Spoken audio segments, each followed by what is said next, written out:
There is a precise moment, exactly 72 hours after you pledge to change your life, where the fire dies.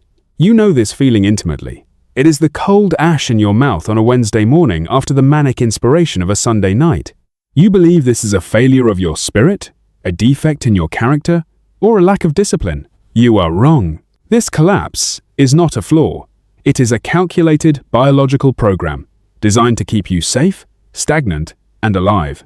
Your brain is not an architect of greatness. It is a miser of energy. Motivation is merely a chemical loan, a spike of dopamine issued by your neurobiology to investigate novelty. But loans must be repaid. When the novelty fades, the brain detects effort without immediate reward, and it initiates the withdrawal sequence. This is the science of the crash. To understand why you stop, you must dissect the anatomy of your own resistance. Deep within the architecture of your mind sits the limbic system, the primal guardian of homeostasis. It does not care about your dreams, your physique, or your financial sovereignty. It cares only about baseline survival.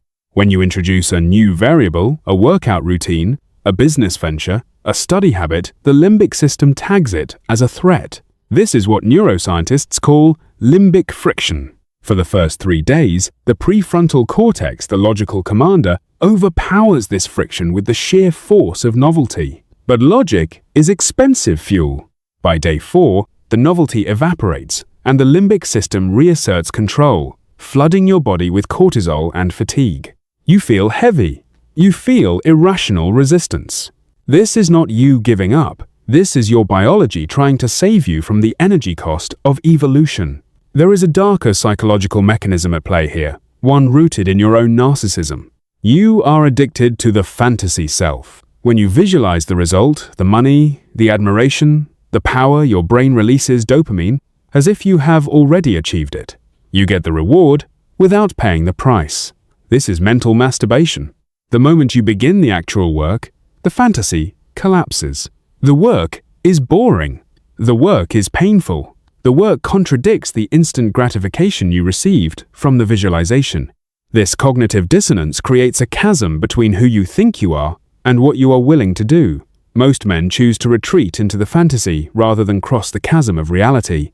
Psychologists call the period after the initial excitement the valley of despair. This is the kill zone.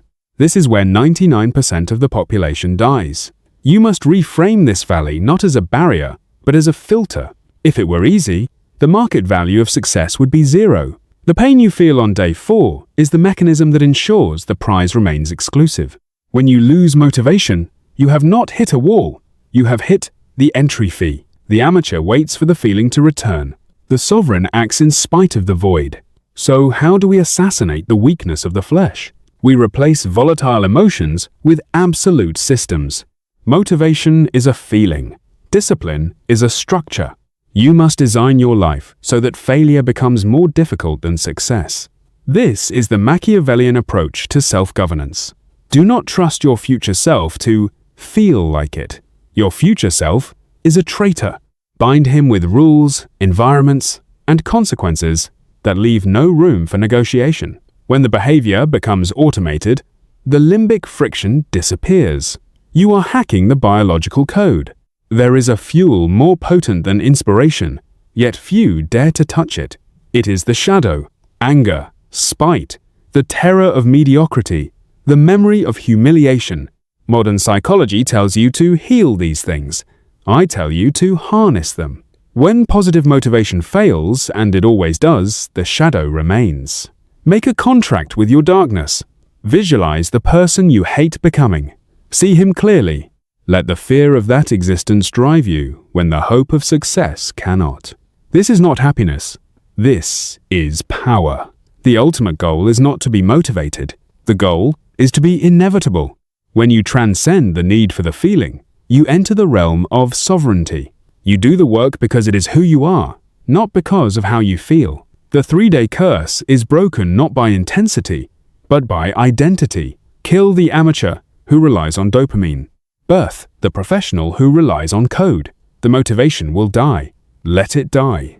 What remains in the ashes is the only thing that matters. You.